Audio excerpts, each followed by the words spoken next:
কোর্সের নাম হচ্ছে CE2111। কোর্স টাইটেল হচ্ছে মেকানিক্স অফ সলিড 1। এর পরের সেমিস্টারে আর একটা পার্ট আছে। আমরা ইঞ্জিনিয়ারিং মেকানিক্স যে অংশটা পড়ে আসছি এর সাথে কিছুটা রিলেভেন্ট এবং তার যে থিম ছিল তার বেসিকগুলো এখানে কাজে লাগবে। ক্রেডিট আওয়ার 3, সুতরাং সপ্তাহে 3টা ক্লাস হবে।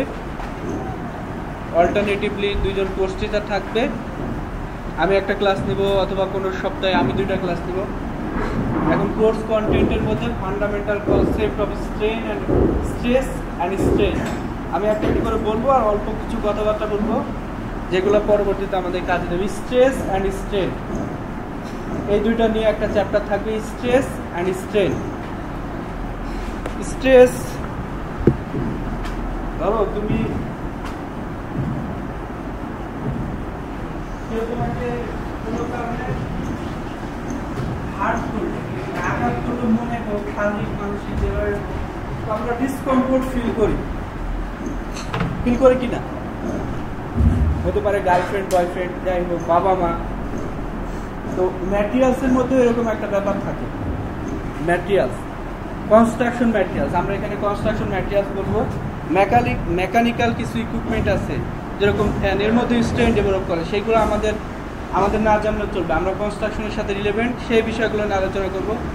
তো ম্যাটেরিয়ালস, এই যে হার্ট হয় কখন?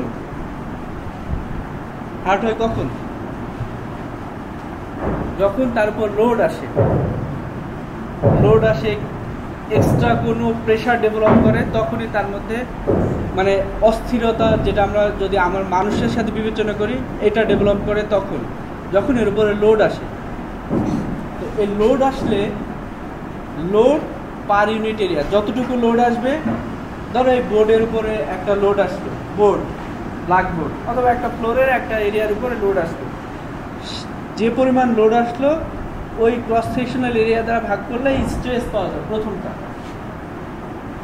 স্ট্রেসকে আমরা সিগমা দ্বারা রিপ্রেজেন্ট করি, পরবর্তীতে আমি দেখাবো। Sigma equal to P by A, P এখানে লোড আর এ হচ্ছে ইউনিট এরিয়া। বোঝা গেছে স্ট্রেসটা কি? ম্যাটেরিয়ালসের মধ্যে এক ধরনের অস্থিরতা বলতে পারি আমি, বা আনব্যালেন্স সিচুয়েশন। আমার এখন যদি আমি স্ট্রেসটা ব্যালেন্স করতে চাই তাহলে কি করতে হবে? ম্যাটেরিয়ালসের প্রপার্টি এমনভাবে ডেভেলপ করতে হবে যেন ফোর্স আসলেও সে আর ওই ধরনের ফিলিংস না পায়, ঠিক আছে? আর স্ট্রেন হচ্ছে, তোমরা এই দুইটা জিনিসই পড়ে আসা আছে ইন্টারমিডিয়েটে। পীড়ন বিকৃতি বলে একটা কথা ছিল না, একটা চ্যাপ্টার ছিল। পীড়ন হচ্ছে স্ট্রেস আর বিকৃতি হচ্ছে স্ট্রেন। স্ট্রেনটা হচ্ছে ওই যে ফোর্স আসলো, তাহলে সে কিছু হলেও ডিফরমেশনে যাবে, হয় আমি দেখতে পাবো অথবা দেখতে পাবো না। দেখতে পাক আর না পাক, ধরো আমি এই কলমটার উপরে দুই দিক থেকে ফোর্স দিচ্ছি, কিন্তু আলটিমেটলি তুমি ভিজুয়াল কোনো চেঞ্জ দেখতে পাচ্ছ না। তার মানে কি এর মধ্যে স্ট্রেস ডেভেলপ করে নাই? করছে, এত কম করছে যে এই ম্যাটেরিয়ালসগুলো সেটা মিনিমাইজ করতে পারতেছে, কিন্তু এর মধ্যে স্ট্রেস ডেভেলপ করতে। এটাকে বলে কম্প্রেসিভ। যেহেতু আমি তোমরা তো যেহেতু ফোর্স করছি এর আগের সেমিস্টারে, যেহেতু কম্প্রেসিভ লোড দিচ্ছি সেই জন্য কম্প্রেসিভ স্ট্রেস, অথবা কম্প্রেসিভ ফোর্স দিচ্ছি এই জন্য কম্প্রেসিভ স্ট্রেন। এই ক্রাইটেরিয়াগুলো দেখাবো। তো স্ট্রেন হচ্ছে যতটুকু ডিফর্মেশন হবে সেই deformation divide by total length. হতে পারে স্ট্রেস কিন্তু একটাই হবে, পজিটিভ, অলওয়েজ পজিটিভ হবে, কিন্তু স্ট্রেন নেগেটিভ হতে পারে। ধরো এই একটা মেম্বার, এটা তুমি কম্প্রেসিভ ফোর্স দিচ্ছ, তাহলে টোটাল লেন্থ এল একটা নির্দিষ্ট সময় পরে এগুলো ছোট হয়ে যাবে ডেলে, তাহলে ডেলকে আমরা তখন নেগেটিভ বলবো। যার নেগেটিভ পজিটিভ পরে, তো এটা হতে পারে ডেলের হচ্ছে total length change divide by initial length, এটা হচ্ছে স্ট্রেন। তারপর মেকানিক্যাল প্রপার্টিজ ম্যাটেরিয়ালসের মধ্যে শেয়ারিং স্ট্রেস, বেয়ারিং স্ট্রেস, এই বিষয়গুলো থাকবে। তারপর স্ট্রেন এনার্জি, তারপর stress and strain in member subjected to tension, compression, shear and temperature change. অনেক সময় টেম্পারেচার ভেরিয়েশনের কারণেও ম্যাটেরিয়ালসের মধ্যে দেখা যাচ্ছে এক্সপানশন হলো। এখন দেখো এই যে আমাদের মাথার উপর একটা বিম আছে অথবা স্ল্যাব আছে, যদি টেম্পারেচার চেঞ্জ হয় তাহলে তার এক্সপান্ড করবে। এক্সপান্ড করলে দুই সাইডে তো ফিক্স সাপোর্ট, যদি এক্সপান্ড করে আমি যদি দুই সাইড এরকম ধরে রাখি তাহলে ইন্টারনালি তার মধ্যে এক ধরনের প্রেশার কাজ করবে, স্ট্রেস ডেভেলপ করবে। ঠিক আছে, এই বিষয়গুলো কনসিডারেশনে রাখা উচিত যখন আমরা ডিজাইন করব। এই উপরের অংশটুকু আমি দেখানোর চেষ্টা করবো, নিচের অংশটা বেন্ডিং মোমেন্ট আর shear force diagram of beam and frames. এই জিনিসটা এটা খুবই ইম্পর্টেন্ট, বেন্ডিং মোমেন্ট আর shear force diagram of beam and frame. এটা শুধু এখন না, এখন থেকে শুরু করে সারা জীবনে কাজে লাগবে। যে কোনো ডিজাইন বলো বা মানে ইনিশিয়াল স্টেটমেন্ট এই share force and bending moment diagram দিয়ে শুরু হয়। সুতরাং সব পার্টের উপর গুরুত্ব থাকবে, কিন্তু এই পার্টের উপর আমার মনে হয় যে বেসিক জিনিসগুলো খুব ক্লিয়ার থাকা ভালো, কারণ এই সেমিস্টারে কাজে লাগবে, পরের সেমিস্টারে কাজে লাগবে, 3-1-এ কাজ লাগবে, 3-2-তে, 4-1-এ, 4-2-তে সব সময়। মানে তুমি যদি ডিজাইন শুরু করতে চাও এই কনসেপ্টগুলো কাজে লাগবে, কিন্তু এইটা প্রতিনিয়ত। একটা ডিজাইন শুরু করতে হলে শেয়ার ফোর্স ডায়াগ্রাম আর বেন্ডিং মোমেন্ট ডায়াগ্রাম আগে তোমাকে ড্র করতে হবে, অথবা ম্যাক্সিমাম মোমেন্ট বলে একটা টার্ম আছে, MU ধরে নিয়ে তারপর তোমাকে ডিজাইনে যেতে হবে। সুতরাং তোমাকে এই পার্টে খুব বেশি যেন গুরুত্ব থাকে আমার মনে হয়, ভালো করে পড়ানো হবে এবং ইন্টারেস্টিং যদি বোঝানো যায় ভালো করে তোমাদের ভালো লাগবে। তারপর ফ্লেকচার অ্যান্ড শেয়ারিং স্ট্রেস ইন বিম, ওই স্ট্রেসের কনসেপ্ট থেকে ফ্লেকচার হচ্ছে মোমেন্টের কারণে বডির মধ্যে ফোর্স কয় টাইপের, ফোর্স 3 টাইপের, একটা হচ্ছে হরিজন্টাল, ভার্টিক্যাল আর মোমেন্ট। তো মোমেন্টের কারণে যে স্ট্রেসের চেঞ্জটা হয়, ম্যাটেরিয়ালসের মধ্যে যে চেঞ্জ হয় সেটা হচ্ছে ফ্লেকচার। আর আদার যে কোনো ধরো angular load, horizontal load, vertical load, এই লোডের কারণে যে চেঞ্জগুলো হয় সেগুলো হচ্ছে শেয়ারিং স্ট্রেস। তারপরে থিন ওয়াল প্রেশার কন্টেনার, মানে কোনো অবজেক্টের উপর যখন প্রেশার ডেভেলপ করে, ধরো এই আমি পেনটা এই জায়গার উপর রাখলাম, তাহলে এই পেনের সারাউন্ডিংয়ে এই যে পয়েন্টে লোডটা পড়তেছে ওই পয়েন্টে প্রেশার বেশি, নাকি তার থেকে একটু দূরে গেলে প্রেশার বেশি, আরও একটু দূরে গেলে? এটা কি মনে হয় তোমাদের? ধরো কোনো একটা জায়গায় আমি দাঁড়াচ্ছি, একটা পেন রাখছি, একটা লোড রাখতেছি, যে পয়েন্টে পয়েন্ট অফ অ্যাকশন সেই পয়েন্ট কিন্তু সব থেকে ডেঞ্জার, কারণ সেই পয়েন্টের উপর লোডটা পড়তেছে সব থেকে বেশি। এই থিমটা কাজে লাগে থিন ওয়াল প্রেশার কন্টেন্ট। এই জন্যে দেখো যখন এই সেমিস্টারে আরেকটা কোর্স আছে, ওই মানে কলাম বা বিম যখন আমরা ডিজাইন করি তখন যে পয়েন্টের উপর লোডটা পড়ে সেই এরিয়াটা যেন একটু বেশি হয়, কারণ সারাউন্ডিং এরিয়া যত কম হবে তত পাঞ্চ করে যাওয়ার প্রবাবিলিটি বেশি। তুমি সেম এই পেন তো একটা কাদার উপরে এই যে এরিয়ার সার্ফেস এরিয়াটা বেশি, এটা ফেলো, ওর মধ্যে ঢুকে যাবে না, কিন্তু এর মাথাটা যদি এইভাবে এই যে এই নিপটা যদি এবার দাও ঢুকে যাবে, কারণ কি এর পয়েন্ট অফ অ্যাকশন খুবই কম। ঠিক আছে, একটা পয়েন্টে সেম পরিমাণ লোড যাচ্ছে, ঠিক আছে, সেক্ষেত্রে প্রেশার বেশি হবে। এরিয়া যদি কম হয়, সিগমার মানে স্ট্রেস ছিল কি, এরিয়া যদি কম হয় তাহলে কি হবে, লোড বেড়ে যাবে, তাই না, স্ট্রেসও বেড়ে যাবে। এই জন্য এরিয়াটা বাড়াই দেওয়া, এই থিমটা কাজে লাগবে এই যে এখানে। তারপরে রিভেটেড অ্যান্ড ওয়েল্ডেড জয়েন্ট, এটা কাজে লাগবে হাই রাইজ বিল্ডিং বা ওয়্যার হাউস বলে আমরা ইন্ডাস্ট্রিয়াল বিল্ডিং ডিজাইনের জন্য। অনেক সময় আমরা বিল্ডিংয়ে ট্রাস দিই, ট্রাস পড়ছি না তোমরা গত সেমিস্টারে? ট্রাসের যে কানেকশনগুলো থাকে, এখন আমরা পড়ছি ট্রাসের কানেকশন থাকে, 3টা বার এসে বা 2টা বার, কয়েকটা বার এসে একটার সাথে আরেকটা কানেক্টেড থাকলো। তুমি টাওয়ার দেখছো নিশ্চয়ই, ওই টাওয়ারের কানেকশনগুলো কিভাবে থাকে? টাওয়ারের কানেকশনগুলো হয় ওয়েল্ডেড থাকবে, মানে ওই যে রাস্তাঘাটে দেখবা যে এক ধরনের বার দিয়ে প্লেট দিয়ে ওটা পুরাই লাগাই দেয়, আর একটা হচ্ছে বোল্ডেড কানেকশন থাকবে।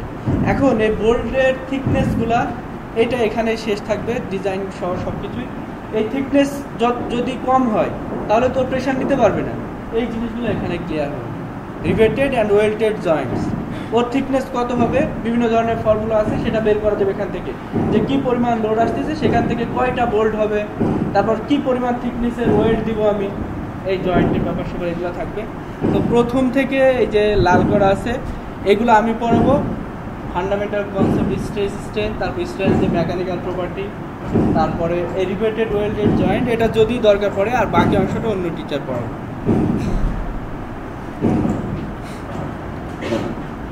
এখন এই কোর্সের জন্য বুক রেফারেন্স হচ্ছে স্ট্রেংথ অফ ম্যাটেরিয়ালস বলে একটা বই আছে, অ্যান্ড্রু ফাইটেল আর ফার্ডিনান্ড এলসিঙ্গারের বই বললে চেনা যাবে। এই বইটা সবার থাকা উচিত সবসময়, অ্যাজ এ ইঞ্জিনিয়ার এই বইটা কালেকশনে থাকা উচিত সবার। আগের সেমিস্টারে ফেরিসের বইটাও কালেকশনে থাকা উচিত সবার। এই বইগুলো বিক্রিও করবা না, রেখে দিবা। যে পেশায় থাকো, মানে যে পেশায় বলতে কেউ দেখা যাচ্ছে বাইরে গেলা অথবা দেশে প্রাইভেট গভর্নমেন্ট, যে পেশায় যে ধরনের জবই হোক এই বইগুলো কাজে লাগবে। এই বইটা আমাদের কালেকশনে থাকবে। আর বাকিগুলো ইম্পর্টেন্ট, এই বইটা খুব ইন্টারেস্টিং, মেকানিক্স অফ ম্যাটেরিয়াল। আর এই সফট কপি আমার কাছে আছে, আমি সবাইকে দিয়ে দেব। তারপর ইঞ্জিনিয়ারিং মেকানিক্স অফ সলিড, পোপোভের বই বলি আমরা। এই বইয়ের প্রবলেমগুলো একটু কঠিন, যেটুকু লাগবে আমি সেটুকু দেবো আর কি।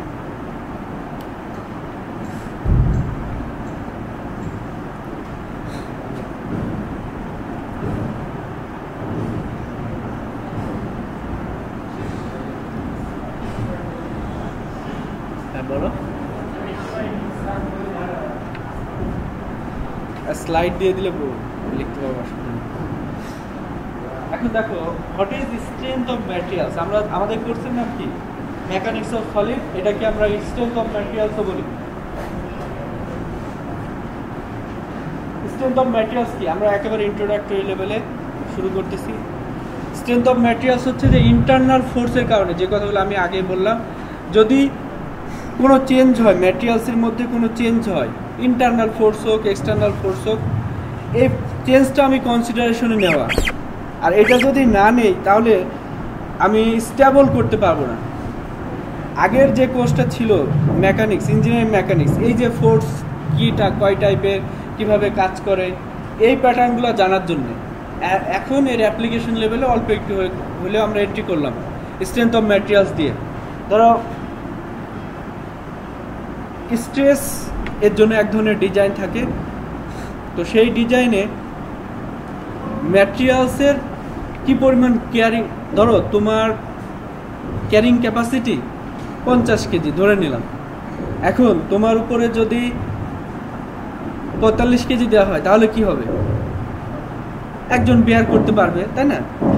এখন 55 কেজি দিলে তাও পারবে, 55 কেজি দিলে পারবে না, পারবে না। মানে আমরা ধরে নিচ্ছি কনস্ট্রাকশনের সাথে যে পারবে না, কারণ তার ক্যাপাসিটি ছিল 50, তুমি দিয়েছো 45, সে পারবে। কিন্তু 55 দিলে তার পারার কথা না, সে ফেল করে যাবে। ঠিক আছে? তো ম্যাটেরিয়ালসের উপরে, কারণ কি এক্সট্রা লোড আসতেছে, এক্সট্রা স্ট্রেস তার মধ্যে ডেভেলপ করতেছে, সে আর সেটা বেয়ার করে নিয়ে যাচ্ছে না। এই জন্যে সবসময় আমি একটা মেম্বারের যে পরিমাণ লোড ক্যারিং ক্যাপাসিটি তার থেকে কম লোড দিয়ে তাকে রাখবো, এক্সট্রিমে কখনোই যাবে না, এটা চিন্তায় থাকলো আমার। এখন এই চিন্তাটা আমি কিভাবে করব? এই স্ট্রেসের এই থিম থেকে, সেটা আমরা স্ট্রেংথ অফ ম্যাটেরিয়াল থেকে জানবো। এখন আমরা কি কি কাজ করব এই কোর্সের মধ্যে, মানে একটা জিনিসের প্রতি আগ্রহ তখনই জন্মাবে যখন আমি জানতে পারবো যে গুরুত্বটা কি। সেই প্যাটার্নগুলো এখানে, স্ট্রেংথ, স্ট্রেস আর স্ট্রেংথ দুটো কিন্তু ডিফারেন্ট। স্ট্রেংথ হচ্ছে স্ট্যাবিলিটি, ডিউরেবিলিটি বলতে পারি, আর স্ট্রেস হচ্ছে load per unit area. Strength হচ্ছে স্ট্যাবিলিটি, ফোর্সের এগেইনস্ট স্ট্যাবিলিটি। এই দুটা জিনিস অনেকে ভুল করি আমরা। একটা যদিও আমাদের এখন কাজে লাগবে না, দুইটা মেথডের নাম আছে ডিজাইনের সময়, ওয়ার্কিং WSD, USD। WSD হচ্ছে ওয়ার্কিং স্ট্রেস ডিজাইন, এটা এখন কোড থেকে বাদ দেওয়া হয়েছে, স্ট্রেস ডিজাইন। আর USD হচ্ছে আলটিমেট স্ট্রেংথ ডিজাইন। স্ট্রেংথ ডিজাইনটা মানে স্ট্যাবিলিটির কথা চিন্তা করা হয়, যেখানে আলটিমেট ফোর্স কনসিডারেশন যেখানে নেওয়া হয়। সুতরাং স্ট্রেস থেকে অবশ্যই স্ট্রেংথ আসে। যাই হোক, তো স্ট্রেস আর স্ট্রেংথ ডিফারেন্ট। সেই স্ট্রেংথ নিয়ে চিন্তা করবো আমরা, যেটা স্ট্রেস ফেলিওরের কারণে হবে। তারপর ডিফরমেশনটা কি? স্ট্রেন যতটুকু লেন্থ চেঞ্জ হলো, লেন্থ চেঞ্জ হতে পারে। ডিফরমেশন কি শুধু লেন্থেই হতে পারে? এরিয়ার দিকে হতে পারে। তুমি এই যে এই একটা ম্যাটেরিয়ালস, ধরো একটা রড বা একটা ব্রিক, যে ম্যাটেরিয়ালস, ব্রিক যদিও ব্রিটল ম্যাটেরিয়ালস, তারপরও সব ম্যাটেরিয়ালসে কিছু হলেও ডিফরমেশন আসে। একেবারে আলটিমেট ফেলারের আগে কিছু হলেও ডিফরমেশন হয়। তা তুমি যখন ধরো এই পেনটা তুমি দুই দিক থেকে টান দিচ্ছ, এই ডিফর্ম করবে, লেন্থ বেড়ে যাবে। তাহলে স্ট্রেন কি, স্ট্রেন কি টোটাল যে লেন্থ যতটুকু ইনক্রিজ করলে ডিভাইড বাই ইনিশিয়াল লেন্থ, কিন্তু এর এরিয়াও কিন্তু ডিক্রিজ করে যাবে, এরিয়া ডিক্রিজ করবে না, ইনিশিয়াল এরিয়া যতটুকু ছিল। সুতরাং এরিয়ার ক্ষেত্রেও আরেক ধরনের স্ট্রেন পাবো। এই ক্রস সেকশন এরিয়া কমে যাবে, এটা বুঝতে পারছো তোমরা? ধরো তুমি যখন টানছো তখন কিছু হলেও কমে যাবে, ইনিশিয়াল এরিয়া থেকে কমে গেল না। তো এই জিনিসটা জানা। তারপর স্টিফনেস আসে হচ্ছে এই যে কি বলবো এটাকে, ফ্লেক্সার থেকে মুভমেন্টের কারণে, মুভমেন্টের যদি ক্যাপাসিটি থাকে কোনো একটা ম্যাটেরিয়ালসের মুভমেন্ট রেজিস্টিং ক্যাপাসিটি, কারণ সবসময় তুমি একটা ম্যাটেরিয়ালসের মধ্যে শুধু হরাইজন্টাল ভার্টিক্যাল অ্যাঙ্গুলার লোড পাবা না, কিছু রোটেশনাল ফোর্সও পাবা। রোটেশনাল ফোর্সটা কীরকম, ধরো এরকম আমি এই পেনটা এরকম করে মোড়াইতে চাচ্ছি, তাহলে স্টেবিলিটি তার কখন থাকবে, যদি সে এই মোড়নটা রেজিস্ট করে। এই মোড়নো ফোর্সের আর এই ডিস্টেন্স গুণ করলেই তো আমি মুভমেন্ট পাই, তাই না? সুতরাং স্টেবলিশ সেটা যেটা এই মুভমেন্ট রেজিস্টিং হবে। আরেকটা হচ্ছে স্টেবিলিটি কথা আগে আসছে, যে কোনো একটা ম্যাটেরিয়াল কীভাবে স্টেবল হবে বা ফোর্সের এগেনস্টে সে কীভাবে সাস্টেন করবে, সে বিষয়গুলো এখান থেকে কিছুটা হলেও ধারণা পাওয়া যাবে এবং আরও ক্লিয়ার হবে আমাদের ডিজাইনে গিয়ে। মূলত ডিজাইনটাকেই ক্লিয়ার করার জন্য আমরা এইসব সাবজেক্টগুলো সব পড়ে যাচ্ছি।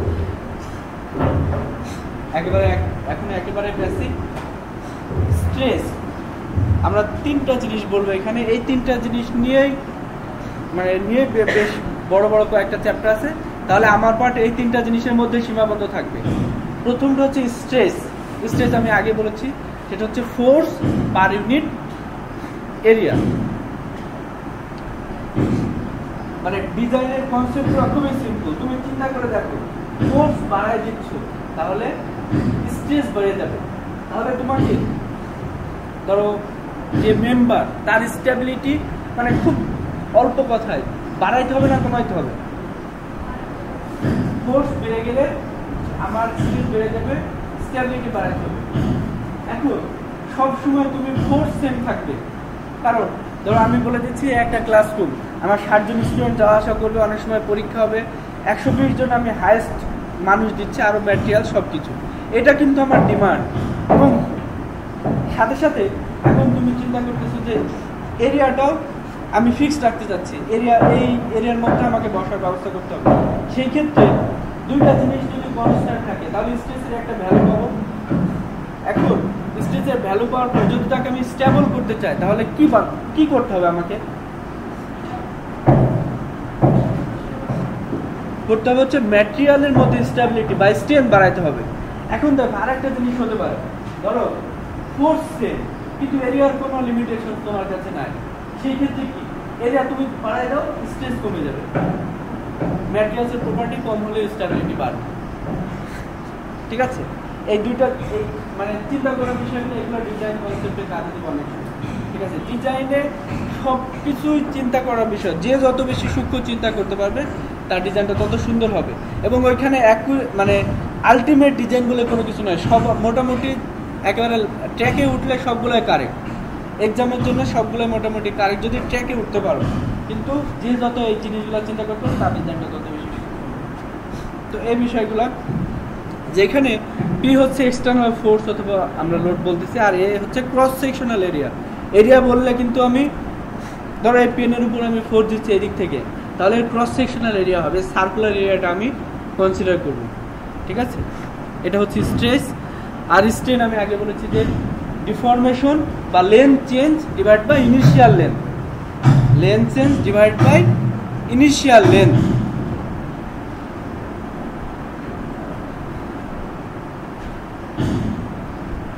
এখন কোনো একটা অবজেক্ট মানে ফোর্সে আছে অথচ তার ডিফরমেশন হচ্ছে না, তাহলে সেখানে কি মানে আমি যদি ভিজুয়ালি চিন্তা করি তাহলে সেখানে স্ট্রেন আছে। ডিএলএল যদি 0 হয় তাহলে স্ট্রেন আছে নাই। আমি যদি ভিজুয়ালি চিন্তা করি, ধরো এখানে আমি যতই ফোর্স দিই এর মধ্যে চিন্তা মানে এর কোনো ডিফরমেশন হচ্ছে না, তাহলে কি এখানে স্ট্রেন আছে? নাই। তোমাকে কোনো একটা ম্যাটেরিয়ালসকে মানে কোনো একটা স্ট্রাকচারকে তোমাকে রাখতে হবে স্ট্রেন এই ডেলের যেন 0 হয়, এটা তোমার চিন্তা করতে হবে। কারণ স্ট্রেন হলে কি সেখানে কিছু ডিফরমেশন হবে, কিনা? আর ডিফরমেশন হলে কোনো একটা ধরো এই বিমটা লম্বা হয়ে যাচ্ছে অথবা ছোট হয়ে যাচ্ছে, তাহলে কি ও সাপোর্টের ওই জায়গায় থাকবে? ও তো কলাপস করে যাবে অথবা ফেটে যাবে, ক্র্যাক দেখা দেবে সেখানে। সুতরাং আমি ডিজাইনের চিন্তা করবো ডেলের কাজ যেন 0 হয় সবসময়।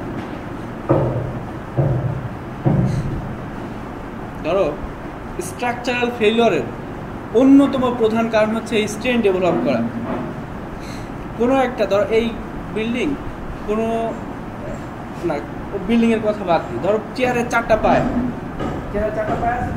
তুমি এক কোণায় এই টেবিলটা এক কোণাকে এই অংশটা ফেলে দাও, ফেলে দিয়ে একটু উঁচু করো, দেখো সব লোড বাকি 3টা কলামের উপর চলে যাবে।